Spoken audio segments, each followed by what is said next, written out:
기운 없어서 운동을 못하거나 운동해도 효과가 안 날 때는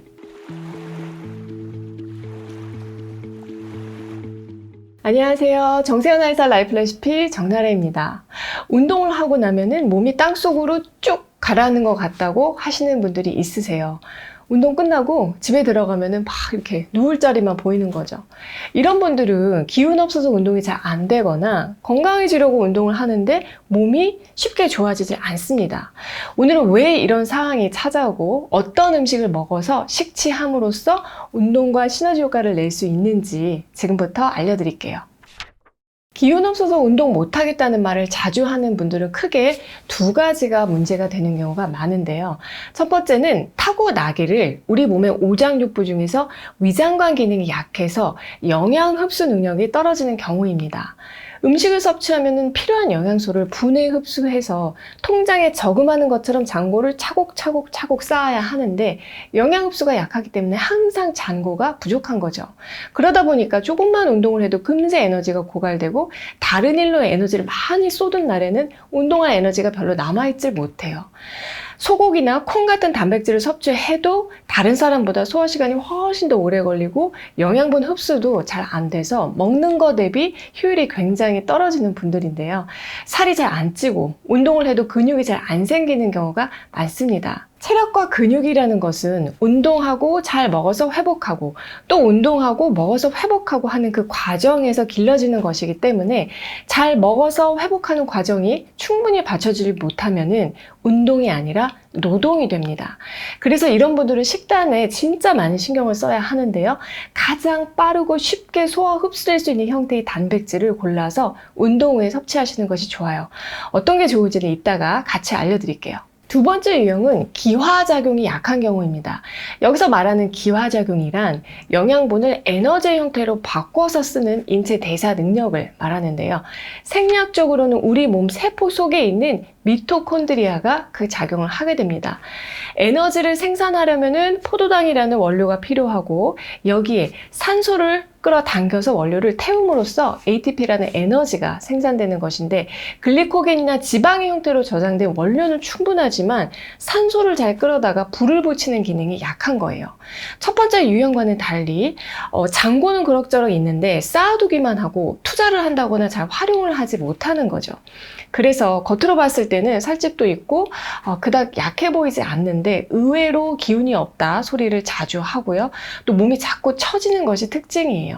한의학에서는 이런 유형을 폐의 기운이 약하다 해서 폐기혈이라고 하는데 폐에서 가스 교환하는 이 외호흡은 잘 되더라도 모세혈관으로 들어온 산소를 세포 안으로 집어 넣어주는 내호흡이 약하기 때문에 에너지를 잘 생산하지 못해요. 따라서 폐의 기운을 보강하는 작용이 있는 음식이 도움이 됩니다.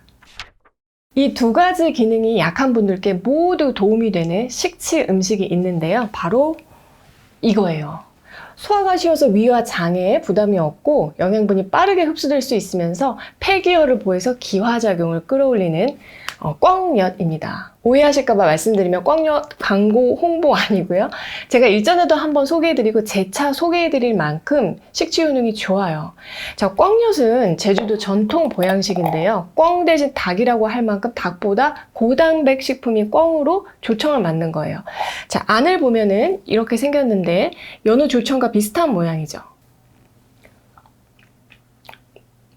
그런데 먹어보면은 꿩살이 조금씩 씹히는 특징이 있습니다. 만드는 방법은 정말 정성인데요. 털을 제거해서 물을 넣고 푹 삶은 그 꿩 육수에 찹쌀을 넣어서 졸이고 엿기름으로 발효를 한 뒤에 다시 살을 발라서 잘게 그 찢은 꿩 살코기를 넣어서 졸이는데 꿩엿을 만들기까지 대략 한 72시간 정도 걸린다고 해요.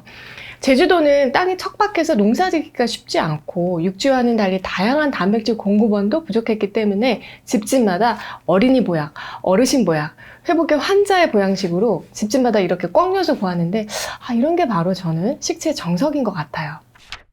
보통 단백질 식품으로 닭가슴살을 많이 먹는데요. 영양분 구성비는 닭보다 꿩이 한 수 위에요. 식품별 100g당 영양소 그 함량을 보면은요, 단백질 함량은 꿩이 27.2g으로 1등이고 그 밑으로 닭고기가 24, 소고기는 19.3, 돼지고기는 17.8, 오리고기는 17.7, 양고기는 16.4g입니다. 지방 함량 역시 꿩고기가 100g당 0.6g으로 가장 낮고요. 닭고기가 1.4, 소고기는 11.3, 돼지고기는 17.5, 오리고기는 8.1, 양고기는 8g입니다. 지방 함량이 높아질수록 소화 시간이 길어지고 지방보다 이 순수 단백질 함량이 높을수록 소화가 더 용이하기 때문에 소고기나 돼지고기보다는 닭고기가 더 소화가 잘 되고요. 닭고기보다는 꿩고기가 소화가 더 용이합니다. 또한 꿩고기에는요, 단백질 아미노산 중에서 인체가 스스로 만들지 못하는 8가지의 필수 아미노산이 골고루 들어가 있어요. 특히 근육 합성을 촉진하는 류신이라는 아미노산이 풍부한 데다가 간을 보호하고 피로 회복에 뛰어난 아스파르트산과 또 글루탐산도 풍부하기 때문에 좋고요. 그리고 또 한 가지는 오메가3 지방산도 풍부해서 나쁜 콜레스테롤 조절에도 도움이 됩니다. 꿩은 한의학적으로는 기운을 끌어올리고 보충하는 보중익기 효능이 뛰어나고 약성이 간과 근육으로 작용을 해서 근력을 기르는 음식 약재로서 활용이 되어 왔는데요. 아까 말씀드린 미토콘드리아 활성이 탁월한 재료입니다. 그런데 단점은 닭보다 길들이기가 쉽지 않아서요. 사육이 어렵고 또 알을 적게 낳는다는 거예요.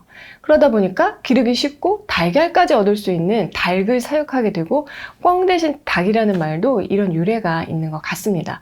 하여간에 요즘에는 냉면을 꿩 육수로 하고 또 고명으로 꿩 고기를 얻는다든지 꿩 만두 같은 그런 요리들도 있는데 어떠한 방법으로 섭취해도 좋지만 오늘의 주제, 기운 없어서 운동 못하겠어요 같은 경우에는 꿩엿의 형태로 섭취하는 것이 가장 효과가 빠릅니다. 운동 후에는 단백질과 더불어 소모된 근육 글리코겐의 빠른 보충을 위해서 탄수화물 섭취가 반드시 필요하다고 말씀드렸죠. 꿩엿을 한 스푼씩 먹으면은 꿩 자체의 단백질과 포도당과 포도당이 결합한 엿당 때문에 빠른 단백질 그리고 탄수화물 섭취가 동시에 가능하고요. 흡수가 쉬워서 부담이 없다는 장점이 있어요. 먹는 방법은 운동과 꾸준히 병행을 해서 섭취하시되 되도록이면 운동 후 본 식사 전에 한 스푼을 물과 함께 드시는 것이 가장 좋고요. 어느 정도 기운이 생겼다 싶으면 꿩엿은 그만 드셔도 돼요. 그때부터는 식사만 잘 챙겨 드셔도 운동할 만큼의 기운과 에너지는 만들어낼 수 있습니다. 자, 주의할 점은 꿩엿이 안 맞는 분들이 있는데요. 꿩은 성질이 뜨겁기 때문에 열이 많은 체질의 분들이 장복을 하면은 속에서 열이 쌓여서 피부에 종기가 생기거나 트러블이 잘 생길 수가 있어요. 또한 당뇨가 있거나 내당능 장애가 있어도 기운이 없어서 운동하기 힘든 경우가 많은데요. 이런 조청류의 음식은 혈당을 올리기 때문에 당뇨 환자분들께 꿩엿 식치는 추천드리지 않습니다. 여러분, 오늘 내용이 도움이 되셨나요? 오늘 내용에 해당하는 분들은 잘 챙겨 드시고 운동도 내 몸에 맞게 조절하면서 체력 꾸준히 늘려가셨으면 합니다. 저는 다음에 또 좋은 내용으로 찾아뵐게요.